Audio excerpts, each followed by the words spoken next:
and on since about 1.5 months, and he had low-grade fever with chills and rigors, body ache since 1.5 months, pedal edema now since 15 days, and loss of appetite since 1.5 months. There was no history of ATT, there was no history of any comorbidity like diabetes or hypertension, but he smoked. He had smoked 22 pack years. On examination, he was emaciated. On auscultation, there was no adventitious breath sounds, and the labs showed an ESR of 64, serum calcium was raised, it was 11.8, PTH was low, it was 8.9, and vitamin D was through the roof, it was 150. His OTPT was deranged, it was 110 by 123. Coming to the X-ray, I'm a chest specialist, I have to see a chest X-ray. So X-ray showed widened right paratracheal stripe, and there were features of emphysema, and we did a HRCT.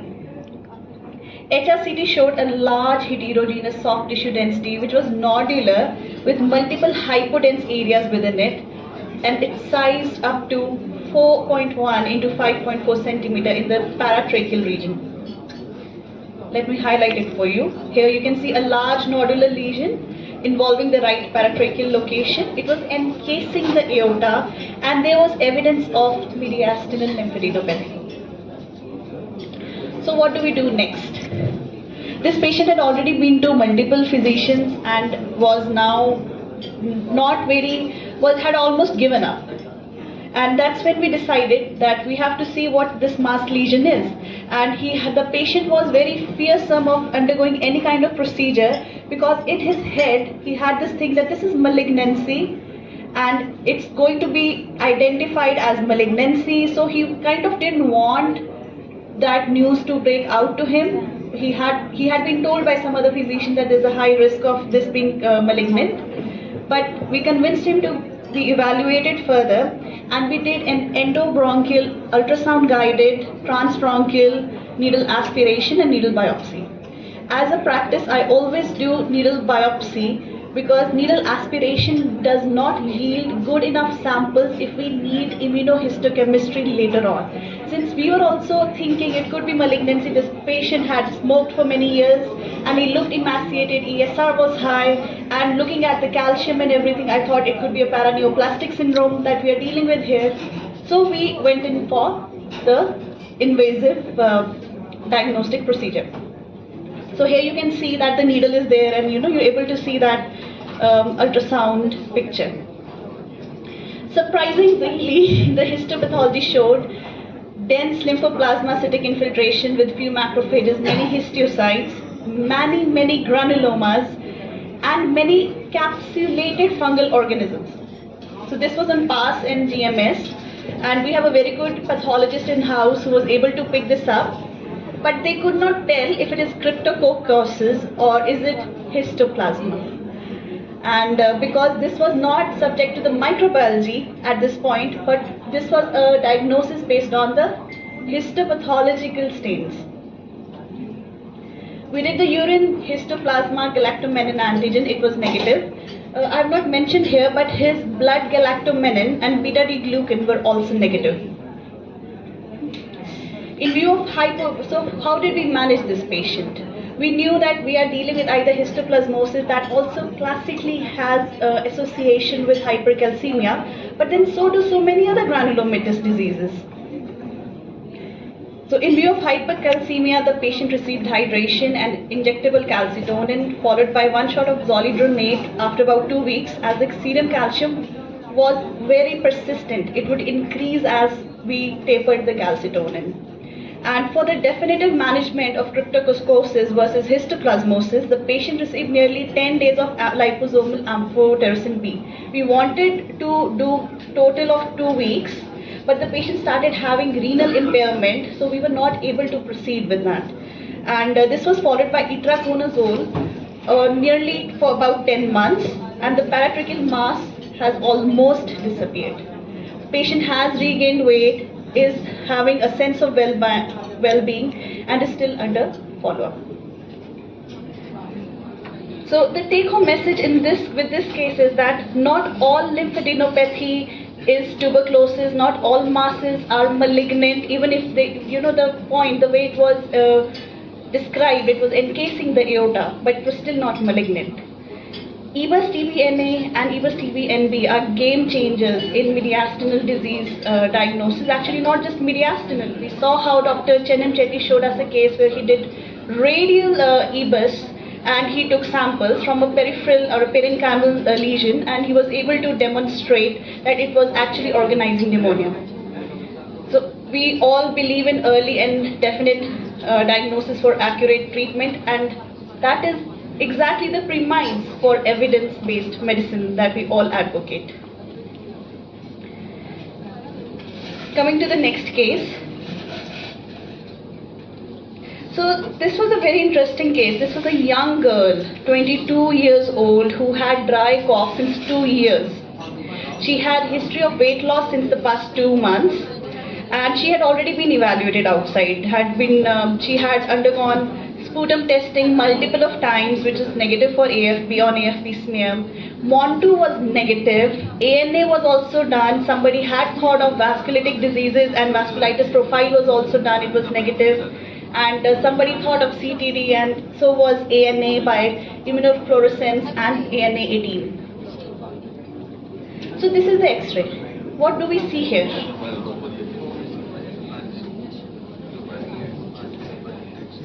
Basically, we are able to see a left lower lobe collapse consolidation. We went in for a CT chest, and this is what the pictures look like. So these are from the top to the bottom, from the apices to the diaphragm, and this is described as collapse consolidation in the lower lobe. And you can see that we're not able to trace the left main bronchus from the carina. It's only after a little streak we see, and then it's disappearing. And there was left bronchial lumen obliteration, multiple discrete cavitatory as well as non-cavitatory left lung nodules. Coming back to the picture here.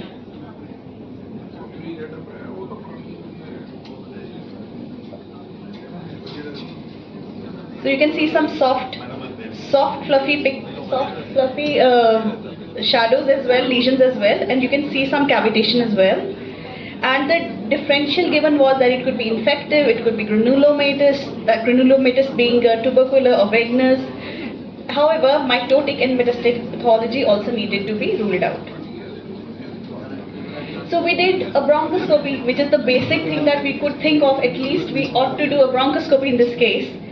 And what we found was that there was critical lumen narrowing at the left main bronchus. This is at the level of carina itself. You can see the right main bronchus that is visible, and the left main bronchus is so critically narrowed. We also tried to negotiate with an ultra thin scope, but even that was not able to negotiate through. However, we were able to take some samples, and on that sampling we got that the AFP smear was negative, KOH mount was negative, Ball stain showed GPC, gram-positive cocci were positive, but there was no growth on cultures, Ball cultures. And brush smears also were taken from the left main bronchus, because at the point of the critical lumen narrowing, the mucosa also looked unhealthy. And this was suggestive on histopathology of ill-formed granulomas. Ball TrueNat for MTB turned out to be positive, and rifampicin resistance was detected. So we planned for this patient to start this patient on ATT. This looked like the case of endobronchial tuberculosis. Patient was advised balloon bronchoplasty in view of the critical lumen narrowing, and patient was advised further testing to confirm the drug-resistant tuberculosis status. We wanted to send Haynes test, which we were able to do. We wanted to send culture, apply first and second line DST. However, the patient at this point of time opted for DOTS ATT. And the patient went to Chest and TB hospital, and in the meanwhile, the Ball Haynes test came out to be negative. Patient didn't come back for balloon bronchoplasty. The bowel cultures were never sent. The patient never did the bill, went down with the billing for the same. But the patient came back to us after 1 year.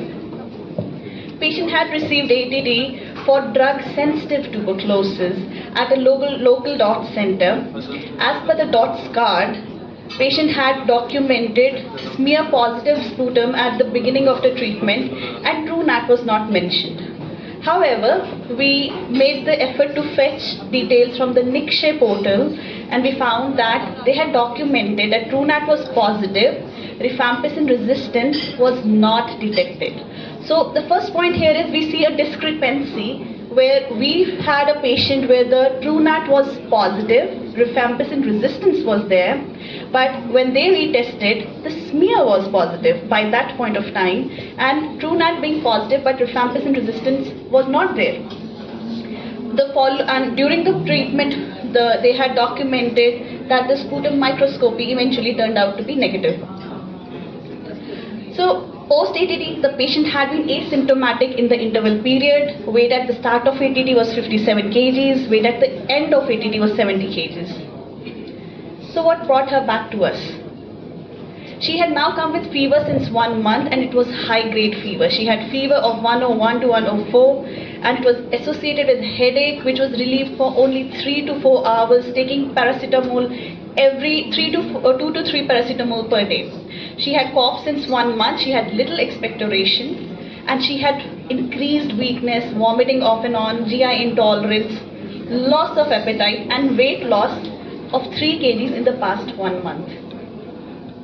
This was her X-ray now.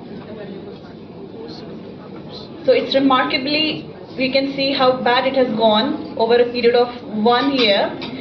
Out of this, we can say that 6 months she received ATD. The following 6 months she did not receive any treatment, and now she had come with fever since 1 month, and this was the X-ray now.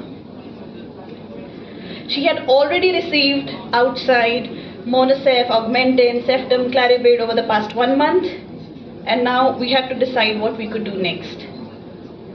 We did a CECT chest, of course, and what we found now was actually quite intriguing. Remember the previous chest X-ray, we saw something that looked like the left lower lobe collapse consolidation. It was actually intralobar sequestration. So she had a sequestration at that point of time, which may I actually define now for everyone, is direct vascular supply from the left ventricle to a part of the lung, not from the regular main supply for the lungs. And along with that, she had critical lumen narrowing at the left mainstem bronchus. Now she showed narrow left main bronchus, as of course with bronchiectatic changes with complete consolidation and collapse of the left lung. And there was mediastinal shift as well. Here you can see the drastic destroyed lung at this point of time. You are able to trace the carina and you can see how we are not able to go beyond and trace the left main bronchus. But you can see the cystic changes in the parenchyma and the loss of any integrity of the lung parenchyma on the left side. So what we planned for her, again, we had to revise our management and we thought, okay, now let's go in for a balloon bronchoplasty let's repeat, and we did that. We repeated the bronchoalveolar lavage and it came back again positive for TrueNAT. Positive, very low. Now my question to the house is, if somebody who's been treated for tuberculosis and gets a repeat TrueNAT positive, should we be treating them again with ATD or not? So this is a question we'll come to back at the end of the talk. And now the rifampicin resistance, it was indeterminate. Earlier we had documented rifampicin resistance. The government setup had said no resistance and the TrueNAT has been persistently positive. Now it is saying indeterminate. At this point of time, Haynes test was sent, that is we sent the line probe assay, and we also sent the MTB culture. We restarted her on ATD and in view of intractable cough and endobronchial tuberculosis, methylprednisolone was also added. Here you can see the CRE balloon catheter is in there, and we're doing the dilatation of the left main bronchus. And here are the before and after pictures. So balloon bronchoplasty was done, and so what was the outcome? This patient showed a settling of the fever spikes over the next 2 weeks. Cough settled after about a month. The bronchoalveolar lavage MTB culture came back positive. Haynes test was negative, and the drug DST that we did, 11 drug sensitivity for ATD, on the culture was showing that it was not resistant to any ATD. So what is the take-home message? I'm sure we'll also discuss the questions that I've raised during the talk. One is that gene expert positive, please always confirm the RIF resistance status. The reason this patient had, or one of the commonest causes for a rifampicin resistance, or a false positive rifampicin resistance, if I may say, is poor bacillary load. If the AFP load is low, you could get a false positive rifampicin resistance. So always confirm with a line probe assay, and always send a culture. I know it is not a practice to send MTB cultures because it takes time. It's going to come back at 65 days, or BAL comes at 45 days, sputum takes even longer. But it is a practice which really makes a difference in cases where we are not able to have clarity. It's a part of my practice. I always send cultures. Next is Haynes and drug sensitivity, preferably to be applied on the MTB culture that has grown, not on the primary sample. Even though if the bacillary load is high, it may detect the DNA, and line probe assay may detect early first line and second line resistance. So sending a sample directly is also not a bad choice. I do go in for that. Most importantly, early balloon bronchoplasty in critical lumen narrowing. It saves the lung. So if this patient, at the first instance that she was here, had been started on ATD, had undergone balloon bronchoplasty, we could have actually salvaged the lung. Now this lung was at the point of autopneumonectomy. Even doing a balloon bronchoplasty, it was not going to salvage it because the parenchyma was not viable anymore. We had planned a repeat balloon bronchoplasty, but we actually did not go in for that. This was a case which was also discussed with my board at the Chest Council of India, and everybody believed that it's not going to help, and she may actually have repeated infections if she does undergo autopneumonectomy. And I also discussed the case for pneumonectomy with my colleagues at Medanta, and they also felt that they couldn't do anything beyond this. So, and in endobronchial tuberculosis, be very cautious to suspect it, have a high index of suspicion, and do use steroids where it is indicated. We have very specific indications for steroid use in tuberculosis, it being pericarditis, it being adrenal crisis, it being meningitis, and endobronchial tuberculosis is one of those cases where you need a longer low dose or initially high dose steroid. And in the end, I would like to thank you all for being so patient, patiently being with me. And it's all about teamwork, and I would like to thank my team back at SPS for being so supportive. Thank you. Thank you.